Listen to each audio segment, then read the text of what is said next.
সাহাবায়ে কেরাম তোমরা কি জানো আমার আল্লাহ এই মুহূর্তে আমার কাছে সূরা কাউসার নাজিল করলেন। আল্লাহ ডাক দিয়া বলে বন্ধু আপনার সন্তানগুলো আমি নিয়ে আসছি, আপনার দুঃখে দুঃখিত হইলেন, ব্যথিত হইলেন সন্তানের ব্যথায়। বেঈমানরা আপনার নামে কটূক্তি করতেছে আর আপনি কান্নায় ভেঙে পড়তেছেন। বেঈমানরা বলতেছে আপনার নাম থাকবে না, আপনার ধর্ম থাকবে না। ও নবী আমি আপনাকে বলে দিলাম আপনার নাম কিয়ামত পর্যন্ত থাকবে, কাফেরদের নাম থাকবে না। এজন্য ভাই তাকায় দেখেন আবু জাহেলের নাম কেউ রাখে না, ফেরাউনের নাম কেউ রাখে না। তো আমার নবীর যদিও সন্তান নাই কিন্তু কিয়ামত পর্যন্ত যত আনেওয়ালা উম্মত দুনিয়াতে আসবে সমস্ত উম্মতের নামের আগে থাকবে মুহাম্মদ মুহাম্মদ মুহাম্মদ। কারণ হলো আমার নবীর নাম কিয়ামত পর্যন্ত থাকবে। যারা বিরোধিতা করে তারাই দুনিয়া থেকে বিদায় হয়ে যাবে। এজন্য ভাইরা আমার আল্লাহ রাব্বুল আলামিন মদিনার জমিন থেকে ইব্রাহিম নামক সন্তানটাকে যখন নিয়ে গেলেন, সন্তানটাকে নিয়ে যাওয়ার পরে আল্লাহ ডাক দিয়া বলে হাবিব এই সন্তানের বদৌলতে আমি আল্লাহ আপনাকে সূরা কাউসার নাজিল করলাম। সাহাবায়ে কেরামের সামনে আমার আপনার মায়ার নবী মুহাম্মদুর রাসূলুল্লাহ সাল্লাল্লাহু আলাইহি ওয়াসাল্লাম তিনি যখন বলতে লাগলেন ও সাহাবায়ে কেরাম এই সবে মাত্র আমার আল্লাহ আমার উপরে সূরা কাউসার নাজিল করলেন। সাহাবায়ে কেরাম ডাক দিয়া বলে ইয়া রাসূলুল্লাহ ইয়া হাবিবাল্লাহ সূরা কাউসার কি জিনিস, এ কাউসার এটা কি জিনিস আমরা তো জানি না। আল্লাহর নবী ডাক দিয়া বলে ও সাহাবায়ে কেরাম তোমরা কি জানো কাউসার এমন একটা জিনিস। আহমদ রাহমাতুল্লাহি আলাইহি ওমর রাদিয়াল্লাহু তাআলা আনহু থেকে বর্ণনা করেন আল্লাহর পয়গম্বর যখন তিনি ওই দুনিয়ার জমিন থেকে যখন মেরাজে গিয়েছিলেন, যাওয়ার পরে আল্লাহর পয়গম্বরকে হাউজে কাউসারের নদী দেখানো হলো।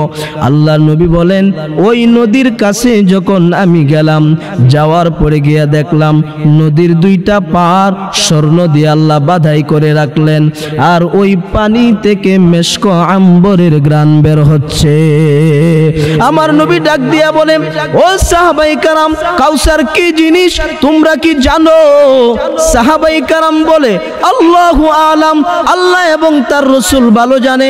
সাহাবায়ে কেরামের এই কথা শুনে আমার আপনার মায়ার নবী মুহাম্মদুর রাসূলুল্লাহ সাল্লাল্লাহু আলাইহি ওয়াসাল্লাম বলেন ও সাহাবায়ে কেরাম শোনো হাউজে কাউসার হলো এমন এক জিনিসের নাম, হাউজে কাউসার এমন এক জিনিসের নাম। হাউজে কাউসারের পানিটা হলো দুধের চাইতেও সাদা, মধুর চাইতেও মিষ্টি, বরফের চাইতেও ঠান্ডা। আল্লাহর নবী বলেন আমার কোন উম্মত যদি ওই হাউজে কাউসার থেকে এক পেয়ালা পানি যদি পান করে, এক গ্লাস শরবত যদি সে পান করতে পারে 50,000 বছর চলে যাবে। 50,000 বছরের ভিতরে আমার উম্মতের পানি পান করার কথাও মনেও হবে না, এমন ভাবে তাদের কলিজা ঠান্ডা হয়ে যাবে। এজন্য ভাইরা আমার রসুলের দ্বিতীয় সন্তান চলে যাবার পরে আল্লাহ সূরা কাউসার নাজিল করে আল্লাহর নবী মুহাম্মদুর রাসূলুল্লাহকে ডাক দিয়া বলে নবী ইন্না আ'তাইনাকাল কাউসার, হে নবী আপনাকে আমি আল্লাহ দান করলাম কাউসার। আল্লাহ কাউসার দান করেছেন, কাকে দান করেছেন? নবীকে। কে দান করেছেন? আল্লাহ। কি দান করেছেন? কাউসার। ওই কাউসার আল্লাহ বলে বন্ধু এ কাউসার তুমি এবং তোমার উম্মতেরা পাইবা, কিন্তু দুইটা জিনিসের বিনিময়ে পাইবা। এক নম্বরে ফাসল্লি লিরাব্বিক, এক নাম্বার আমি আল্লাহর জন্য নামাজ পড়া লাগবে। দুই নাম্বার হলো ওয়ানহার, আমি আল্লাহর জন্য কুরবানি করা লাগবে। এজন্য ভাইরা আমার আমরা যারা আসছি সবাই তো কাউসার চাই। এই কাউসার পাইতে হলে এক নাম্বারে লাগবে হলো নামাজ। এই নামাজ ছাড়া কেউ হাউজে কাউসারের পানি পান করা সম্ভব হবে না। কেমনে জানেননি? আল্লাহর পয়গম্বর বলে আল্লাহ তাআলা হাসরের ময়দানে আমি নবীকে হাউজে কাউসার আমার উম্মতদেরকে পান করাবার জন্য আল্লাহ যখন আমাকে অর্ডার দিয়ে দিবে, ঘোষণা করে দিবেন, ও বন্ধু তোমার উম্মতদেরকে তুমি হাউজে কাউসারের পানি পান করাও। হাসরের ময়দানে লক্ষ লক্ষ কোটি কোটি মানুষগুলি সবাই দৌড়ায় আসবে আর বলবে নবী আমার, আমরা তো হাউজে কাউসার চাই, আমরা তো আপনার উম্মত। ইহুদিরা যাবে, ইয়া রাসূলুল্লাহ আমরা আপনার উম্মত। খ্রিস্টানরা যাবে, ইয়া রাসূলুল্লাহ আমরা আপনার উম্মত। যাদের দাড়ি নাই তারাও যাবে, ইয়া রাসূলুল্লাহ আমরা আপনার উম্মত। যারা ঘুষ খাইছে তারাও যাবে, ইয়া রাসূলুল্লাহ আমরা আপনার উম্মত। যারা জীবনে নামাজ পড়ে নাই তারাও যাবে, ইয়া রাসূলুল্লাহ আমরা আপনার উম্মত। আমার নবী এবার তাদেরকে সামনে নিয়ে যখন দেখে যখন পেয়ালা দিয়া এমন ভাবে যখন পানি পান করাইতে আরম্ভ করবেন, এই মুহূর্তে আল্লাহর রাসূল বলেন আমি তাকায়া দেখব আমার উম্মতের মাঝে এবং আমার মাঝে আল্লাহ রাব্বুল আলামিন একটা কুদরতি ভাবে পার্টিশনের ব্যবস্থা করে দিবেন।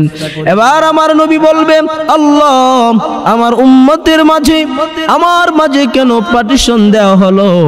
আল্লাহর পয়গম্বরকে আল্লাহ ডাক দিয়ে বলবে বন্ধু যেই দিনের জন্য তুমি রক্ত জড়াইলা, যেই দিনের জন্য তাইফের ময়দানে রক্তাক্ত হয়ে গেল, যেই দিন কায়েম করার জন্য তোমার শরীর থেকে রক্ত জড়াইলা, যেই দিন প্রতিষ্ঠিত করার জন্য তুমি না খেয়ে না ঘুমাইয়া রাজত্ব দেওয়ার কথা ছিল, রাজত্ব নেও নাই, ক্ষমতা নেও নাই, কিছুই নেও নাই, ধনী হও নাই, বাড়ি নেও নাই, গাড়ি নেও নাই, কিছু নেও নাই, শুধুমাত্র আমি আল্লাহর ধর্ম ইসলামকে তুমি লালন পালন করেছ। ও বন্ধু আপনি দুনিয়াতে আসার পরে ওই ব্যক্তিগুলো আপনার দিন বিক্রি করে দিয়েছে, ওই ব্যক্তিগুলো আপনার বিরোধিতা করেছে, আপনাকে গালি দিছে, বেঈমানরা ঘরে বসে রয়েছে।